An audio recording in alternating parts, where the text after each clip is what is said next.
So here is a fragrance from a brand called Conde Parfum. This is by the well-known YouTuber Fabio Conde. Here's a fragrance called Cologne Bleue. I'm really excited to give you my thoughts on this bright, fresh, aldehydic, and citrusy fragrance, so make sure to stay tuned.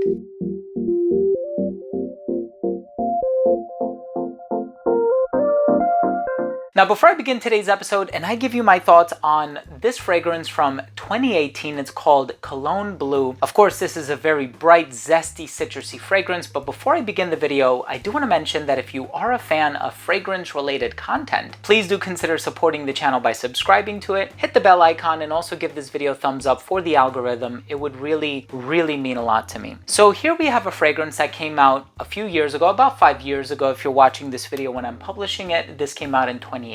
The perfumer is Fabio Conde, and of course he has his own YouTube channel here. I'm going to link it down below. And this is a very bright citrusy fragrance. There's a lot of citrus in here. There's aldehydes, there is neroli as well, but it's also a little green and a little musky to my nose too. There's some clean vetiver from what I can perceive. There are some earthy elements, perhaps a touch of woods as well, but this is a really, really, really strong citrus fragrance, and I think that that's what it has going for it. When people discover this one, I think they're going to be looking for something with longevity, and this definitely fulfills that. So I'm excited to talk to you about the smell. Let's start things off with a quick look at the presentation first.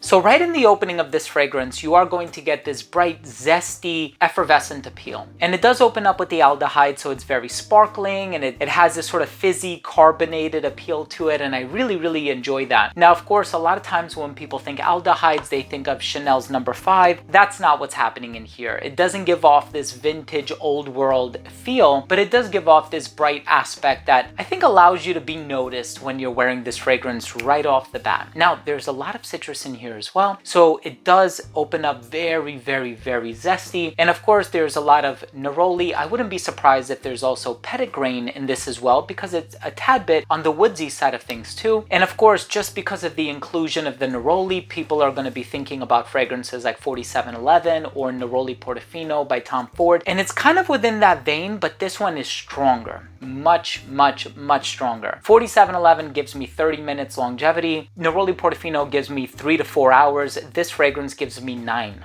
So there's a big jump when it comes to the longevity. So again, it has that bright green element to it, and there's certainly something green in the dry down. I say vetiver, could be a touch of oak moss, could be a touch of patchouli. There could be many, many other things happening in here. I'm not fully convinced that this fragrance has only 4 notes or accords. I know there's a lot more happening in here that the perfumer has chosen to not disclose, but of course this is very, very well done. A sparkling, compliment-getting, citrusy fragrance, but of course you have to be a fan of neroli. If you're not a fan of neroli, there's a very strong likelihood that you're not going to take too kindly to this fragrance. But if you do like citrusy elements such as those, definitely check this one out.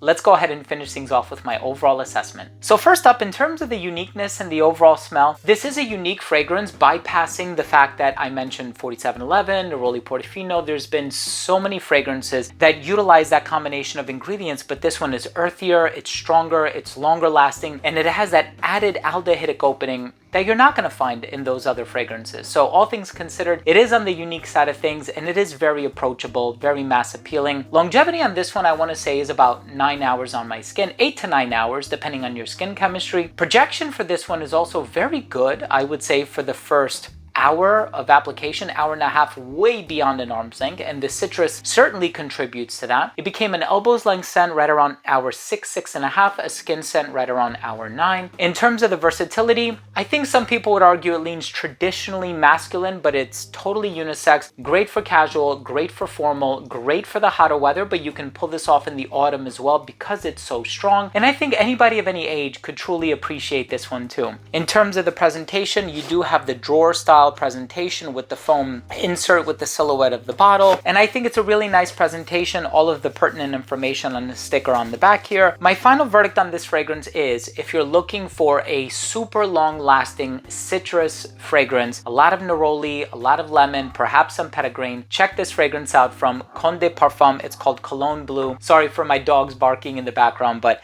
thanks for watching. If you enjoyed the video, hit subscribe, hit the bell, give this video a thumbs up. Thanks again for watching. Love you guys, and we'll see you tomorrow with a new episode. Bye.